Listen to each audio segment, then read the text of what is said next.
Comment faire une photo astro? Dans cette première partie, on va s'intéresser à la prise de vue. Tout d'abord, on installe le matériel, et ça commence par mettre le trépied bien au nord et à niveau. On installe ensuite la monture motorisée et notre instrument de prise de vue, ici ma lunette astronomique avec ma caméra. Lorsque l'instrument est monté sur la monture, on équilibre tout ça en déplaçant le contrepoids pour équilibrer l'axe d'ascension droite, et on avance ou recule la lunette pour équilibrer l'axe de déclinaison. Un bon équilibrage est un élément indispensable pour un bon suivi lors des prises de vue. Après, une étape qui peut paraître insignifiante mais qui est très importante, la mise en température, qui consiste à laisser le matériel se mettre à température ambiante. C'est pour cela qu'il faut sortir le matériel avant de commencer la séance. Une fois la nuit tombée, on passe à l'initialisation du matériel. On commence par faire une mise au point et on peut faire l'alignement polaire. Dans mon cas, l'alignement polaire se fait via plate solving.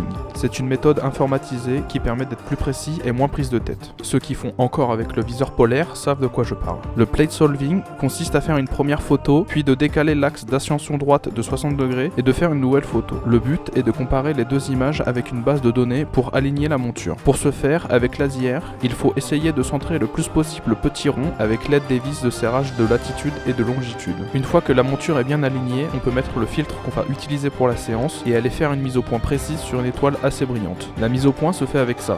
Ça s'appelle un masque de Batinov. Ça va former deux aigrettes en forme de croix et le but est de mettre la troisième aigrette mobile au centre en faisant le focus. Quand les trois aigrettes sont bien centrées, la mise au point est bonne et on peut continuer. Après le focus, on va pointer la cible qu'on veut prendre en photo. Ici, c'est le couple de galaxies M81 et M82 dans la constellation du Grand Ours. Une fois que l'objet est bien cadré, je lance mon autoguidage pour perfectionner au mieux le suivi de ma monture et on peut lancer une photo test. Voilà ce qu'on obtient avec une pause de 5 minutes. Si tout nous convient, on lance alors notre séquence de prise de vue et voilà,